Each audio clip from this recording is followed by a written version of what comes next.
ಮಧ್ಯಾಹ್ನವಾಗ್ತಾ ಬಂತು, ಸಮಯ 12:09. ಇನ್ನೂ ಕೂಡ ಉತ್ಖನನ ಶುರುವಾಗಿಲ್ಲ. ಇನ್ನು ಬೆಳ್ತಂಗಡಿ ಠಾಣೆಗೆ ಇನ್ನೂ ಬಂದಿಲ್ಲ ನಿಗೂಢ ವ್ಯಕ್ತಿ. ಉತ್ಖನನ ಪ್ರಕ್ರಿಯೆ ತಡವಾಗಿ ಆರಂಭ ಆಗುವ ಸಾಧ್ಯತೆ ಇದೆ. ನೋಡಿ, ಮಧ್ಯಾಹ್ನವಾಗ್ತಾ ಬಂದಿದೆ, ಬೆಳ್ತಂಗಡಿ ಠಾಣೆಗೆ ಆ ಮುಸುಕುದಾರಿ ಇನ್ನೂ ಕೂಡ ಬಂದಿಲ್ಲ. ಉತ್ಖನನ ಪ್ರಕ್ರಿಯೆ ತಡವಾಗಿ ಆರಂಭವಾಗುವ ಸಾಧ್ಯತೆ ಇದೆ. ಮಧ್ಯಾಹ್ನ ಆಗ್ತಾ ಬಂದಿದೆ, ಆತ ಇನ್ನೂ ಬಂದಿಲ್ಲ ಸ್ಟೇಷನ್ಗೆ. ಸೊ ಲೇಟ್ ಆಗಿ ಈ ಪ್ರಕ್ರಿಯೆ ಆರಂಭ ಆಗಬಹುದು.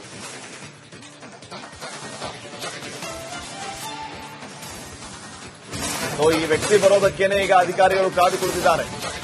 ನಿಗೂಢ ವ್ಯಕ್ತಿ ಬರ್ತಾ ಇದ್ದಂಗೆ ಅಧಿಕಾರಿಗಳು ಸ್ಪಾಟಿಗೆ ಕರ್ಕೊಂಡು ಹೋಗೋದು. ನೋಡಿ, ಇದೇ ವಿಚಾರಗಳಿಗೇನೆ ಒಬ್ಬ ದೂರದಾರ ನಮ್ಮ ಜೊತೆ ಶ್ಯಾಮ್ ಸುಂದರ್ ಅವರು ಮಾತಾಡಿದ್ರಲ್ಲ, ಇದೇ ವಿಚಾರಕ್ಕೆ ಆ ನಿಗೂಢ ವ್ಯಕ್ತಿ ಬರೋವರೆಗೂ ಇವರು ಕಾಯೋದಂತೆ, ಬಂದ ಮೇಲೆ ಕರ್ಕೊಂಡು ಹೋಗೋದಂತೆ, ಆತ ತೋರಿಸುವಂತ ಜಾಗವನ್ನು ಅಗಿಯೋದಂತೆ. ನಿಮ್ಮ ವಶದಲ್ಲಿ ಇಟ್ಕೊಳ್ಳಿ ಆತನನ್ನ. SIT ವಶದಲ್ಲಿ ಇಟ್ಕೋಬೇಕಲ್ವಾ? Is the part of the crime. ಆತನನ್ನ ಹೇಗೆ ನೀವು ಆಚೆ ಬಿಟ್ಬಿಡ್ತೀರಿ? SIT ವಶದಲ್ಲಿ ಇಟ್ಕೋಬೇಕು. ತನಿಖೆ ಪ್ರಕ್ರಿಯೆ ಹಂತದಲ್ಲಿದೆ, ನಡೀತಾ ಇದೆ. ಮನಸೋ ಇಚ್ಛೆ ಬರೋದು, ಮನಸೋ ಇಚ್ಛೆ ಹೋಗೋದು. In guest ಹೌಸಾ Belthangady police station? ಯಾವಾಗ ಬೇಕಾದ್ರೂ ಬರ್ಬೋದಾ? ನೀವು ಬಂದಾಗಲೇ ನಾವು ಬರ್ಬೇಕಾ? ಏನ್ ನಡೀತಾ ಇದೆ? ಇದನ್ನೇ ಜನ ಪ್ರಶ್ನೆ ಮಾಡ್ತಾ ಇರೋದು. ಇನ್ನಷ್ಟು ಅಪ್ಡೇಟ್ಸ್ ಅನ್ನ ಕೊಡ್ತಾರೆ ಪ್ರತಿನಿಧಿ ದಿನೇಶ್. ಈಗ ನೇರ ಸಂಪರ್ಕದಲ್ಲಿ ಜಾಯ್ನ್ ಆಗ್ತಿದ್ದಾರೆ. ದಿನೇಶ್, SIT ವಶದಲ್ಲಿ ಇಟ್ಕೋಬೇಕು ಆತನನ್ನ ಅನ್ನುವಂತಹ ಬಲವಾದ ಕೂಗು ಕೇಳಿ ಬರ್ತಾ ಇರೋದು ಈ ಎಲ್ಲಾ ಕಾರಣಗಳಿಗೆ. ಆ ವ್ಯಕ್ತಿ ಬರ್ತಾನೆ, ಇಂಥ ಜಾಗ ಅಂತ ಗುರುತು ಮಾಡ್ತಾನೆ, ಇಲ್ಲ ಇಲ್ಲಿ ಬೇಡ ಮತ್ತೊಂದ್ ಕಡೆ ಹೋಗೋಣ ಅಂತ ಹೇಳ್ತಾನೆ, ಅಲ್ಲೂ ಕರ್ಕೊಂಡು ಹೋಗುವಂತ ಕೆಲಸ. ಅವನು ಬರೋವರೆಗೂ ಎಲ್ಲ IAS ಅಧಿಕಾರಿ, IPS ಅಧಿಕಾರಿಗಳು, SIT ಅಧಿಕಾರಿಗಳು ಕಾಯ್ತಾ ಕೂರಬೇಕು. He is the part of the crime ಅಂತ ಏನ್ ಹೇಳ್ತಾ ಇದ್ದಾರೆ. ಅಂದಮೇಲೆ ಆತನನ್ನ ಆಚೆ ಏನಕ್ಕೆ ಬಿಡ್ತೀರಿ? ನಿಮ್ಮ ವಶದಲ್ಲಿ ಇಟ್ಕೊಳ್ಳಿ. ಅವನಿಗಾಗಿ ನೀವು ಕಾಯದ, ನೀವು ಅವನು ಕರ್ಕೊಂಡು ಹೋಗೋದಾ? ಏನ್ ನಡೀತಾ ಇದೆ ಅನ್ನೋದೇ ಈಗ ಜನರನ್ನ ಕಾಡ್ತಾ ಇರೋ ಪ್ರಶ್ನೆ. ಎನಿಹೌ, ಇನ್ನೂ ಆ ವ್ಯಕ್ತಿ ಬಂದಿಲ್ಲ. ಲೇಟ್ ಆಗಿ ಪ್ರಕ್ರಿಯೆ ಆರಂಭ ಆಗುತ್ತೆ. ಏನ್ ನಡೀತಾ ಇದೆ ಓವರ್ ಆಲ್ ಡೀಟೇಲ್ಸ್ ಕೊಡಿ. ಶ್ರೀಪಾದ್ ಪಾಟೀಲ್, ಇಷ್ಟೊತ್ತಿಗಾಗಲೇ ಉತ್ಖನನ ಪ್ರಕ್ರಿಯೆ ಆರಂಭ ಆಗಬೇಕಿತ್ತು. ಸರಿಸುಮಾರು 11:30ಗೆ ಬಂದು ಉತ್ಖನನ ಪ್ರಕ್ರಿಯೆಯನ್ನು ಈಗಾಗಲೇ ಆರಂಭಿಸುತ್ತಿದ್ರು. ಹಿಂದಿನ ಉತ್ಖನನ ಪ್ರಕ್ರಿಯೆಯಲ್ಲಿ ಅದೇ ರೀತಿ ನಡೀತಾ ಇತ್ತು. ನಿನ್ನೆ ಮಾತ್ರ ಸ್ವಲ್ಪ ಲೇಟ್ ಆಯಿತು. ಯಾಕಂದ್ರೆ ನಿನ್ನೆ SIT ಕಚೇರಿಗೆ ಮೊಹಂತಿ ಅವರು ಬಂದಿದ್ರು, ಅಧಿಕಾರಿಗಳ ಸಭೆ ನಡೆಸ್ತಾ ಇದ್ರು. ಹೀಗಾಗಿ ಸ್ವಲ್ಪ ಲೇಟ್ ಆಗಿತ್ತು. ಆದ್ರೆ ಇವತ್ತು ಕೂಡ ಇದೇ ರೀತಿಯಾದಂತಹ ಲೇಟ್ ಆಗ್ತಾ ಇರುವಂತದ್ದು. ಅದಕ್ಕೆ ಕಾರಣ ಆ ಒಂದು ದೂರುದಾರ ವ್ಯಕ್ತಿ ಏನಿದ್ದಾನೆ, ಆತ ಇನ್ನೂ ಕೂಡ SIT ಕಚೇರಿಗೆ ಬಂದೇ ಇಲ್ಲ. ಅಂದ್ರೆ ಆತ ಈ ಹಿಂದೆ ಎಲ್ಲ ಸುಮಾರು 10:30 ವೇಳೆಗಾಗಲೇ SIT ಕಚೇರಿಗೆ ಬರ್ತಾ ಇದ್ದ. ಆ ಬಳಿಕ ಒಂದಷ್ಟು ಪ್ರೊಸೀಜರ್ ಮಾಡಿ 11:30 ಸುಮಾರಿಗೆ ಈ ಒಂದು SIT ಏನು ಉತ್ಖನನ ನಡೆಸ್ತಾ ಇದೆಯಲ್ಲ, ಆ ಒಂದು ಪ್ಲೇಸ್ಗೆ ಬರ್ತಾ ಇದ್ದ. ಆದ್ರೆ ಇವತ್ತು ಮಾತ್ರ ಆತ ಇನ್ನೂ ಕೂಡ SIT ಕಚೇರಿಗೆ ಬಂದಿಲ್ಲ ಅನ್ನುವಂಥದ್ದು. ಆದ್ರೆ ಆತನಿಗಾಗಿ ಏನೋ ಅಧಿಕಾರಿಗಳು ಅಲ್ಲಿ ವೈಟ್ ಮಾಡ್ತಾ ಇರುವಂತದ್ದು. SIT ಅಧಿಕಾರಿಯಾದಂತಹ ಜಿತೇಂದ್ರ ದಯಾಮ ಆಗಿರ್ಬೋದು, AC ಸ್ಟೆಲ್ಲಾ ವರ್ಗೀಸ್ ಆಗಿರ್ಬೋದು, ಕಂದಾಯ ಇಲಾಖೆಗೆ ಸೇರಿದವರು, ಅರಣ್ಯ ಇಲಾಖೆಗೆ ಸೇರಿದವರು, ಫೋರೆನ್ಸಿಕ್ ತಜ್ಞರು, ವೈದ್ಯರು ಎಲ್ಲರೂ ಕೂಡ ಆತನಿಗೆ ಆಗಿ ವೈಟ್ ಮಾಡ್ತಾ ಇರುವಂತದ್ದು. ಇವತ್ತು 13ನೇ ಪಾಯಿಂಟ್, ಆತ ಗುರುತಿಸಿದಂತ ಕಡೆಯ ಪಾಯಿಂಟ್ ಇದು.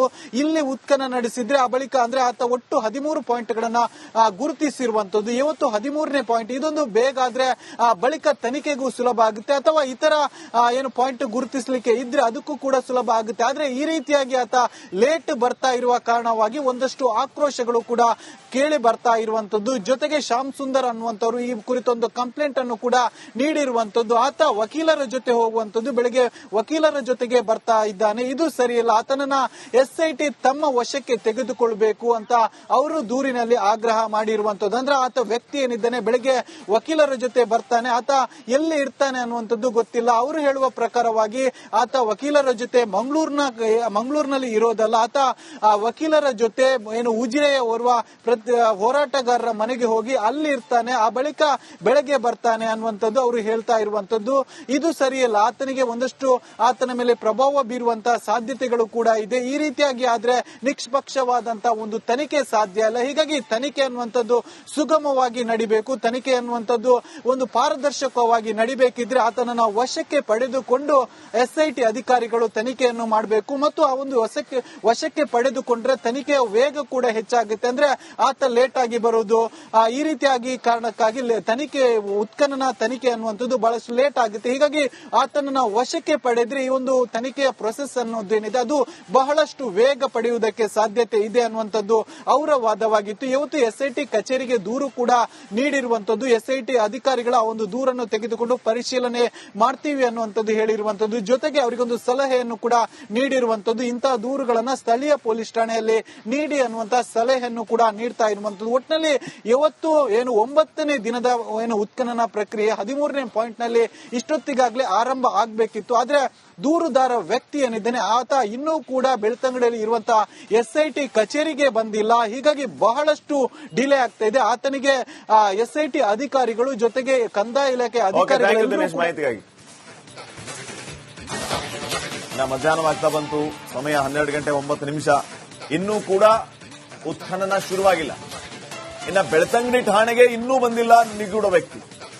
ಉತ್ಖನನ ಪ್ರಕ್ರಿಯೆ ತಡವಾಗಿ ಆರಂಭ ಆಗುವ ಸಾಧ್ಯತೆ ಇದೆ. ನೋಡಿ, ಮಧ್ಯಾಹ್ನವಾಗ್ತಾ ಬಂದಿದೆ. ಬೆಳ್ತಂಗಡಿ ಠಾಣೆಗೆ ಆ ಮುಸುಕುದಾರಿ ಇನ್ನೂ ಕೂಡ ಬಂದಿಲ್ಲ. ಉತ್ಖನನ ಪ್ರಕ್ರಿಯೆ ತಡವಾಗಿ ಆರಂಭವಾಗುವ ಸಾಧ್ಯತೆ ಇದೆ. ಮಧ್ಯಾಹ್ನ ಆಗ್ತಾ ಬಂದಿದೆ, ಆತ ಇನ್ನೂ ಬಂದಿಲ್ಲ ಸ್ಟೇಷನ್ಗೆ. ಸೊ ಲೇಟ್ ಆಗಿ ಈ ಪ್ರಕ್ರಿಯೆ ಆರಂಭ ಆಗಬಹುದು.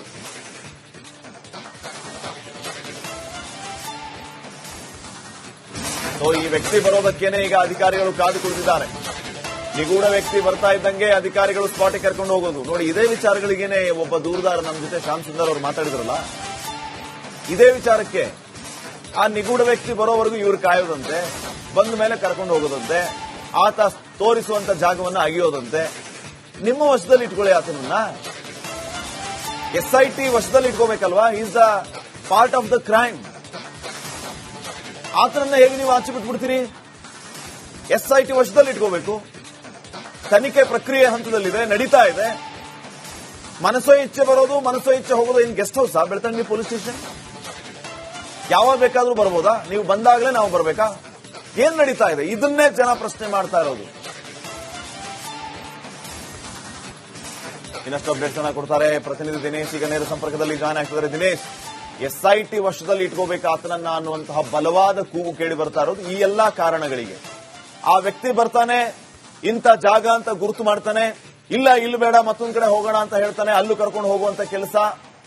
ಅವನು ಬರೋವರೆಗೂ ಎಲ್ಲ IAS ಅಧಿಕಾರಿ, IPS ಅಧಿಕಾರಿಗಳು, ಎಸ್ಐಟಿ ಅಧಿಕಾರಿಗಳು ಕಾಯ್ತಾ ಕೂರಬೇಕು. He is the part of the crime ಅಂತ ಏನ್ ಹೇಳ್ತಾ ಇದ್ದಾರೆ. ಅಂದಮೇಲೆ ಆತನನ್ನ ಆಚೆ ಏನಕ್ಕೆ ಬಿಡ್ತೀರಿ? ನಿಮ್ಮ ವಶದಲ್ಲಿ ಇಟ್ಕೊಳ್ಳಿ. ಅವನಿಗಾಗಿ ನೀವು ಕಾಯದ, ನೀವು ಅವನು ಕರ್ಕೊಂಡು ಹೋಗೋದ? ಏನ್ ನಡೀತಾ ಇದೆ ಅನ್ನೋದೇ ಈಗ ಜನರನ್ನ ಕಾಡ್ತಾ ಇರೋ ಪ್ರಶ್ನೆ. ಎನಿಹೌ, ಇನ್ನೂ ಆ ವ್ಯಕ್ತಿ ಬಂದಿಲ್ಲ. ಲೇಟ್ ಆಗಿ ಪ್ರಕ್ರಿಯೆ ಆರಂಭ ಆಗುತ್ತೆ. ಏನ್ ನಡೀತಾ ಇದೆ ಓವರ್ ಆಲ್ ಡೀಟೇಲ್ಸ್ ಕೊಡಿ.